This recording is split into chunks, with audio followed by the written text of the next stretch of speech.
Lauriva hail? The voice hit me before I even looked up. I was behind the front desk at the county legal aid office, sorting intake forms, when my father placed a brown envelope on the counter like he was serving me a court order. 8 years. That was how long it had been since I had seen Martin Hale in person. 8 years since my mother stood in our hallway with her arms folded while 2 police officers put handcuffs on me for a crime I did not commit. My mother, Denise, stood beside him now, dabbing under one eye with a tissue that was still dry. "We need your signature," my father said. Not hello. Not I'm sorry. Not we ruined your life. Just that. My fingers locked around the stack of papers in my hand. Across the lobby, my supervisor, Ms. Raines, looked up from her desk. I forced myself to breathe. "What are you doing here?" My father slid the envelope closer. "Don't make a scene." That was when I knew this was not a visit. It was a demand. The office around me kept moving, phones ringing, printers humming, clients whispering in plastic chairs, but all I could hear was the click of handcuffs from the night I turned 18. I saw it in flashes. Me standing barefoot in pajama pants near the staircase. My father telling the officers I had stolen checks from his contracting business. My mother staring at the wall instead of my face. The neighbors peeking through their blinds as I was walked outside. I remembered begging them, "Please check Caleb's room. Please. He's been acting weird. He knows where Dad keeps the checkbook." No one checked. No one listened. By morning, I had lost my college scholarship, my part-time bank job, and every relative who decided the word arrested meant the same thing as guilty. Now my parents were standing inside the one place I had rebuilt myself. Denise leaned closer and whispered, "Lauriva, this is a family matter." I looked at her. "You stopped being my family when you called the police on me." Her face tightened, but my father's did not change. "You owe us one conversation," he said. "After everything we went through." Everything they went through. I almost laughed, but my throat would not open. Ms. Raines stood slowly behind her desk. "Lauriva, do you need me?" My father's eyes flicked toward her, then back to me. For the first time, I saw irritation under his calm. He had expected me alone. Cornered. Still 18. I reached for the envelope. The paper was thick, official, and stamped from a court clerk's office. My name was printed on the first page in bold type. Lauriva Marie Hale. Under it was a case number I had not seen in years, but my body recognized it before my mind finished reading. The arrest. The forged checks. The night my parents handed me over like I was disposable. At the top of the page were the words, "Petition for corrective statement and supporting affidavit." My stomach dropped. I looked from the page to my parents. My mother's eyes had gone glassy. My father leaned in, lowering his voice. "Don't make this difficult." And as I stared at the blank signature line beneath my name, one question burned through every frozen part of me. Why would the people who destroyed my life need me to rewrite the night they had me arrested? Before we continue, drop your city and country in the comments below.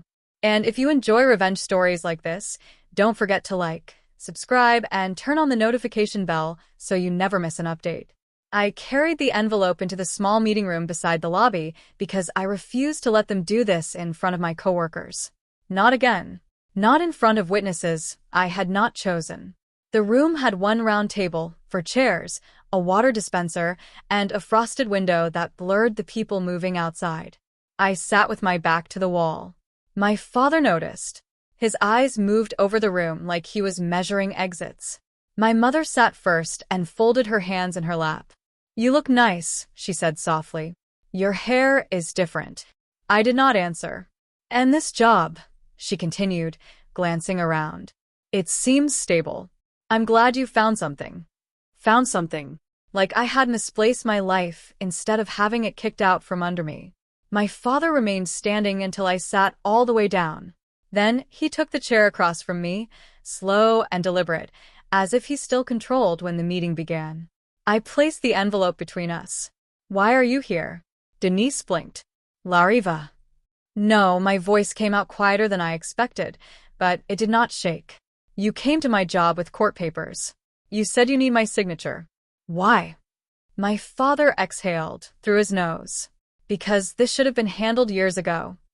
I stared at him. It was handled. You called the police. I was arrested.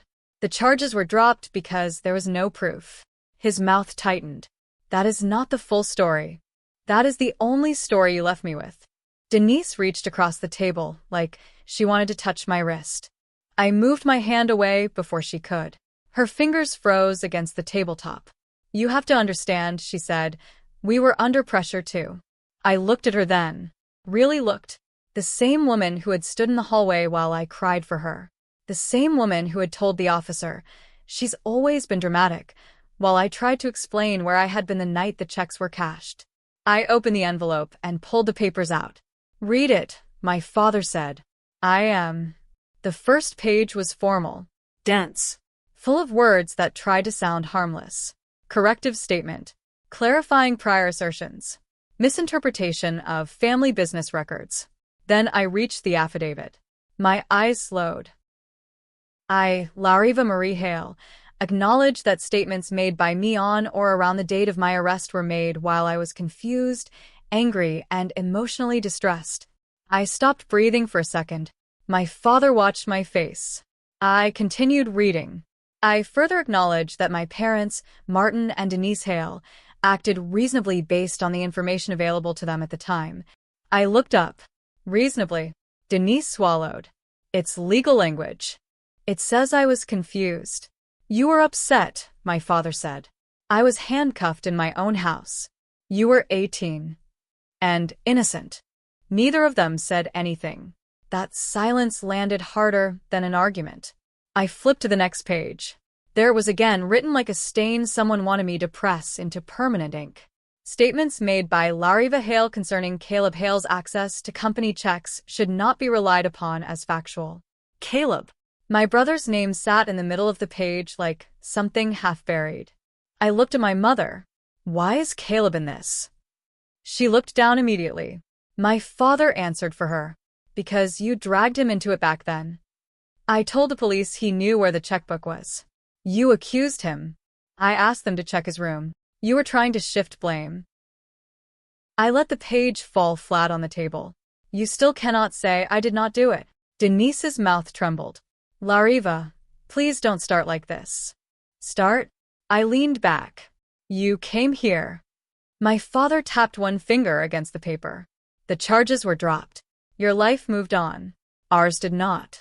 Something sharp moved through my chest. My life moved on? I asked. The room seemed to shrink. I saw the dorm room I never moved into. The scholarship email that said my award had been revoked pending review.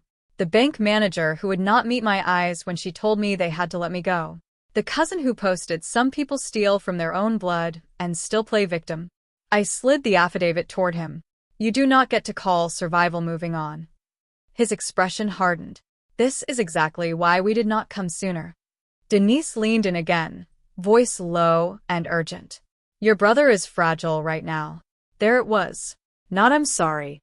Not we were wrong. Caleb. Always Caleb. I looked between them. What does Caleb being fragile have to do with my signature? My father adjusted his cuff. The business is under review. Some old records have been brought up.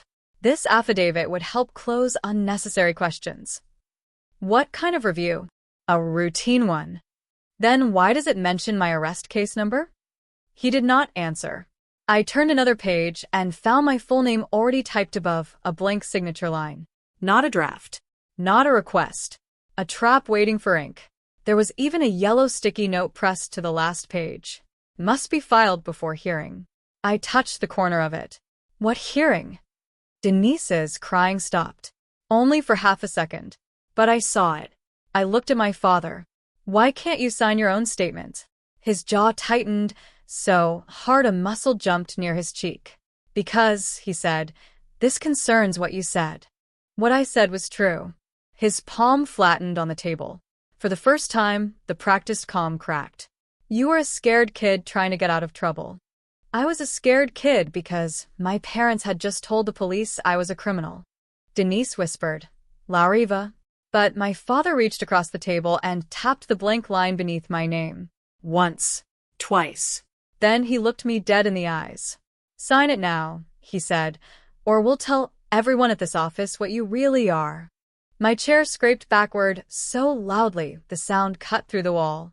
For 1 second, my father looked satisfied, like he thought I was standing up because I had broken. I picked up the affidavit instead. No, I said. His face changed. Not much.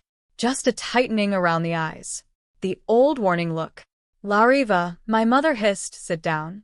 I walked to the door and opened it. The lobby went quiet in pieces.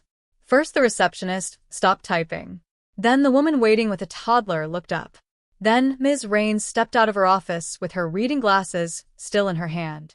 My father followed me out. He did not shout. That would have looked bad. He knew how to sound controlled while making sure everyone heard him. This is exactly what we were afraid of, he said. You've always twisted things when you don't get your way. I turned around. Do not threaten me at my job. My mother appeared behind him, tissue pressed under her nose. We didn't come here to be abused by our own daughter. 2 co-workers glanced toward me. A man in the waiting area lowered the magazine in his hands. My father took 1 step closer. We protected you after what you did. The word protected hit the lobby, like glass hitting tile. Ms. Raines looked at the envelope in my hand, then at me. Lauriva. My throat tightened. This was what I had spent 8 years avoiding. At work, I was not the girl in the mugshot. I was the person who knew where the housing forms were kept. The person who remembered every client's deadline. The person Ms. Raines trusted with sealed records because I never misplaced anything. And now my father was dragging the old accusation through the lobby, letting strangers fill in the blanks. I could feel 18-year-old me rising under my skin. Apologize. Explain. Beg them to believe you. Instead, I held the papers up. Ms. Raines, I said, and my voice only cracked on her name, I need you to witness something. My father's head snapped toward me. I continued before he could speak. My parents came to my workplace asking me to sign a sworn statement about the arrest they caused when I was 18. When I refused, my father threatened to tell people here what I really am. Careful, he said. Ms. Raines stepped fully into the lobby. Mr. Hale, this is a legal aid office. Threatening an employee here is not going to help you. My mother's face flushed. We are her parents. That does not give you permission to intimidate her, Ms. Raines said. For the first time that morning, my father had to look at someone who was not afraid of him. He adjusted his jacket. This is a private family matter. No, I said, opening the affidavit to the page with Caleb's name. It became official when you brought court papers to my job. His eyes flicked to the page. I saw it then. Fear. Small. Quick. Gone almost immediately. But real. What hearing? I asked again. No one moved. Even the toddler in the lobby had gone still against his mother's knee. My father lowered his voice. There is an inquiry into some old business accounts. That is all. What kind of inquiry? A state review. My fingers tightened on the paper. A state review into the checks you said I forged? He looked past me, toward Ms. Raines, as if deciding how much he could deny in front of witnesses. There were irregularities in the Hale business accounts, he said. From that period, the year I was arrested. The affidavit says I have to retract my statement that Caleb had access to the company checks, I said. My mother stepped closer, whispering so fast the words nearly tripped over each other. Lauriva, don't say his name here. Why not? Because Caleb has a wife now, she said. And a little girl. He has a life. I stared at her. A life. The thing they had decided I could lose. My father muttered, this is about closing paperwork confusion before it gets out of hand. I looked down at the page again, at Caleb's name, at the sentence claiming my memory should not be trusted. Then my mother added, almost pleading, do not ruin your brother's life over teenage mistakes. Teenage mistakes. The lobby seemed to tilt. Not my mistake. Not confusion. Caleb's. Ms. Raines's eyes sharpened. She had caught it too. Before I could ask my mother what she meant, the office phone rang behind the front desk. The sound broke through the lobby, like an alarm. The receptionist answered, listened, then turned pale and held the receiver toward Ms. Rains. "It's for you." Ms. Rains took it. "This is Rains." She listened. Her eyes moved from my parents to the affidavit in my hand. Then she covered the receiver and looked directly at me. "Lauriva," she said, "there's an investigator downstairs asking if you're willing to make a statement today." My parents reacted before I did. My father's hand shot out toward the affidavit. "Give me that." I stepped back. Ms. Rains moved between us, so fast her glasses slipped down her nose. "Do not touch her." My mother's voice rose. "Who called an investigator? Lauriva, did you do this?" I was still staring at the phone in Ms. Rains's hand. An investigator. Downstairs. Asking for me. For 8 years, the story had only moved when other people wanted to use it against me. My arrest record. My parents' version. My relatives' whispers. My old mugshot that someone once sent me from a blocked number with the words, "You still pretending you're innocent?" Now someone outside the family was asking for my statement. My father turned toward Ms. Rains. "This is not your concern." "It became my concern when you threatened my employee in my lobby," she said. My mother tried to snatch the envelope from the counter. Ms. Rains caught it first. Denise froze, one hand still in the air. Ms. Rains placed the envelope flat against her chest. "These papers are now part of a workplace incident report." My father's face went red. "You have no right." "I have every right to document a threat made inside this office." The lobby was silent again, but this time the silence did not belong to my parents. It belonged to witnesses. My coworkers were watching. The receptionist was watching. The woman with the toddler had pulled her child closer, but her eyes stayed fixed on my father. For the first time, he looked exposed. Ms. Rains handed me the envelope back, carefully, like it mattered. "Lauriva, Investigator Rowan is downstairs. You do not have to speak to him, but if you choose to, I will provide a room." My mother shook her head. "No, absolutely not." I looked at her. "You don't decide that anymore." Her face crumpled, but not like she was hurt, like she had lost control of the script. I followed Ms. Rains down the hall to the smaller conference room near the records archive. My father called my name once, then again louder. I did not turn around. Investigator Rowan was waiting by the elevator, a man in his 40s with a plain navy folder and a badge clipped to his belt. He did not rush toward me. He did not look at me like a suspect. "Ms. Hale," he asked. "Yes." "My name is Daniel Rowan. I'm with the State Financial Crimes Unit. I know this is sudden. I'm not here to pressure you."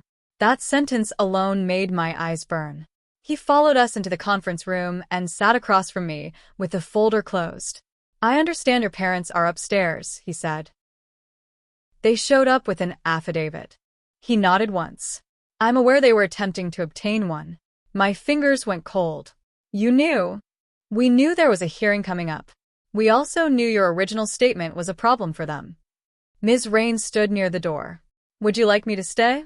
I looked at the folder in front of Rowan. Then, at the affidavit my father wanted signed. "Yes," I said. "Please stay." Rowan opened the folder. He placed 3 photocopied checks on the table first.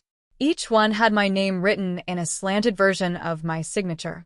I knew immediately why people believed it. It looked close enough to hurt. "These were the checks your parents reported as forged," Rowan said. "I didn't sign them. I know that is what you stated at the time."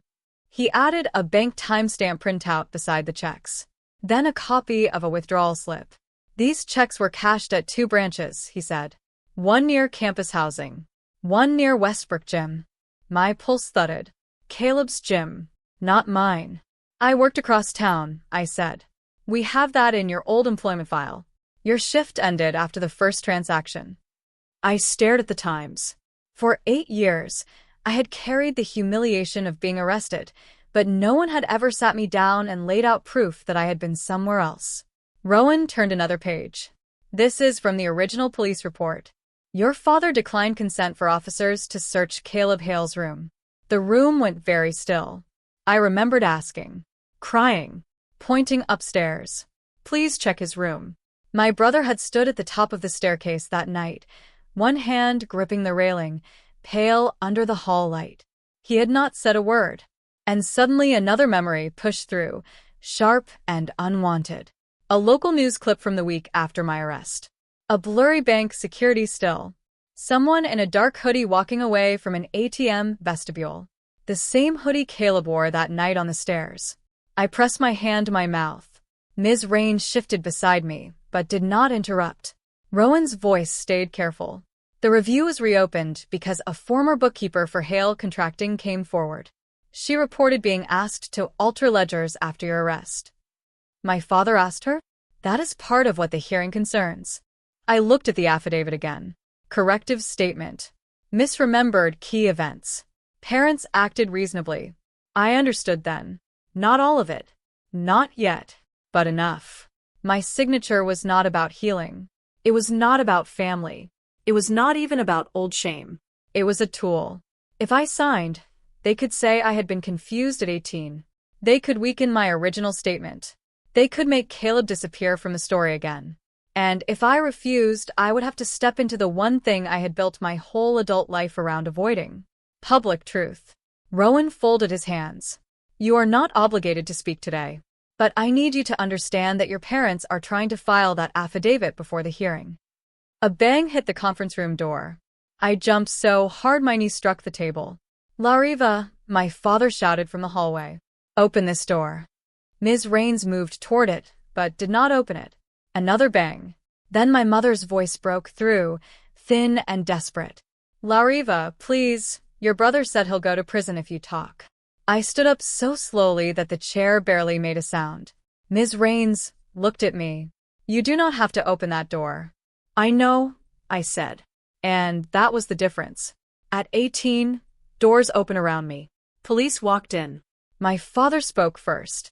My mother looked away. My brother stayed quiet. Everyone else decided what my silence meant. This time I chose the door. I walked over and opened it just wide enough to step into the hallway. My parents were standing outside like they had been caught mid-argument. My father's fist was still raised. My mother's face was wet now, but the tears no longer looked practiced. They looked frightened. I did not move aside. They were not coming in. Behind me, Investigator Rowan remained seated at the conference table. Ms. Raines stood beside the door.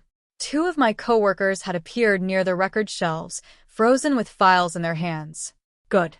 Let there be witnesses. I looked straight at my mother. Repeat what you just said. Denise's lips parted. My father turned on her immediately. Do not answer that. I kept my eyes on her. You said Caleb will go to prison if I talk. She pressed the tissue against her mouth and shook her head.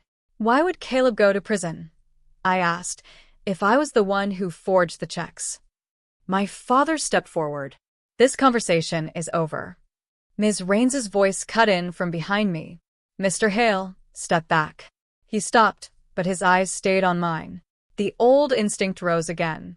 The one that told me to lower my voice. To make myself smaller. To survive him by becoming easy to ignore. Instead, I lifted the affidavit. You wanted me to sign this, I said, loud enough for the hallway to hear. You wanted me to swear that I lied when I told the police Caleb had access to the company checks. My mother whispered.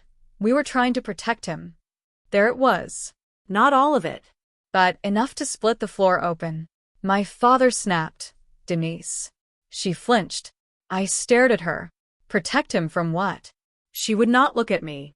Investigator Rowan stepped into the hallway holding his folder. Mrs. Hale, I would advise you not to continue unless you have counsel present. My mother gave a broken laugh. Counsel. Martin, we should have gotten counsel years ago instead of thinking this would just stay buried. My father's face drained. The silence that followed was so heavy that even the front office phones seemed distant. Rowan did not push. He did not have to. The truth came out the way rock comes through paint, not all at once, but impossible to hide once the surface cracks. At 18, I had not stolen from Hale Contracting. Caleb had. He had taken old-school forms and bank papers from a cabinet in my parents' house, pages with my real signature on them. He practiced until he could copy it well enough to pass quickly across a teller window.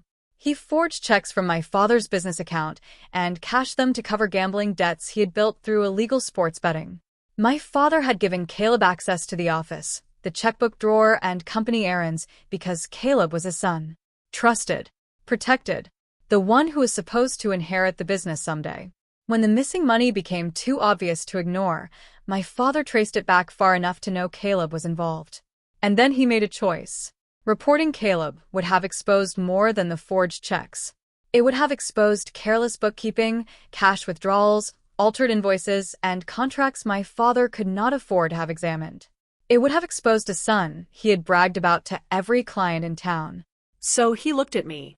The daughter leaving for college. The daughter who had already packed half her room. The daughter with no money, no lawyer, and no power in that house. My mother helped him because Caleb was, in her words, not strong enough to survive something like that. But apparently I was. They called the police before I left for orientation. They handed over selected account records. They told the officers I had been angry about money. They said I knew how checks worked because of my part-time bank job. When I begged the officers to search Caleb's room, my father refused consent. And after I was taken away, they told the family I had confessed. I never confessed. The charges were dropped because the case was weak, but that did not matter to the people who had already decided I was guilty. Dropped charges did not give me my scholarship back. They did not get me rehired. They did not erase the way neighbors stopped waving or the way cousins whispered when I walked into a room. For 8 years, my parents lived inside the lie because the lie had worked, until the bookkeeper came forward. Her emails showed my father had asked her to alter ledgers after my arrest. Old bank records showed checks cashed near Caleb's campus gym when I was clocked in across town. The police report still showed that my father blocked a search of Caleb's room. And my original statement, the one I made while crying in an interrogation room at 18, was still there. Caleb had access. Caleb knew where the checks were. Caleb was acting strange. That was why they needed my signature. Not forgiveness. Not closure. Not family. They needed me to erase the one piece of truth they had failed to bury. I looked down at the affidavit in my hand. My full name weighted above the blank line, like it had already surrendered. I walked back into the conference room. My parents followed as far as the doorway, but Ms. Raines held up one hand. No farther. I placed the affidavit on the table. Investigator Rowan watched me without speaking. For a moment, I saw my 18-year-old self again. Bare feet on cold tile, wrists behind her back, asking her mother to say something, asking her father why, asking everyone in that house to stop the story before it became her life. I picked up a black pen. My mother whispered from the doorway, "Lauriva, please." I wrote one word across the signature line, refused. Then I set the pen down. My father's face hardened. "You have no idea what you've done." I looked at him. "Yes, I do." I turned to Investigator Rowan. "You have permission to use my original statement, and I'll make a new one." My mother made a sound like the air had been knocked out of her. My father grabbed her arm. "We're leaving." But they did not leave the way they came in.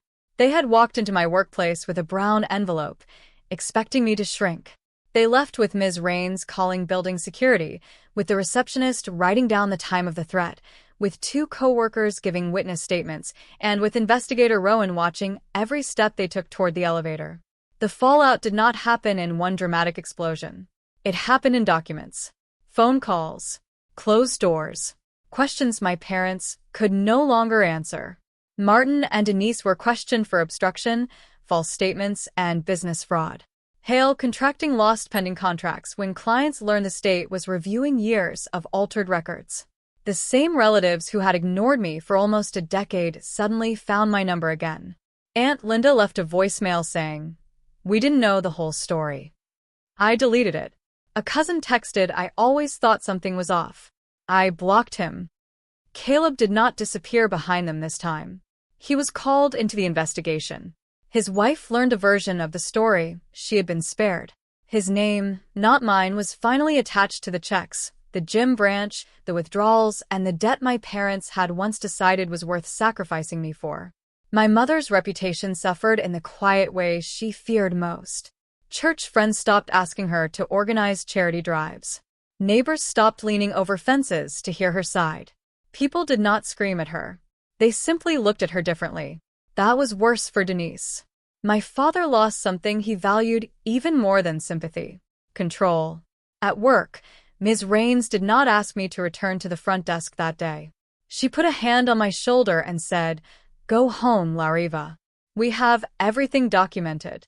I waited for doubt in her face. There was none.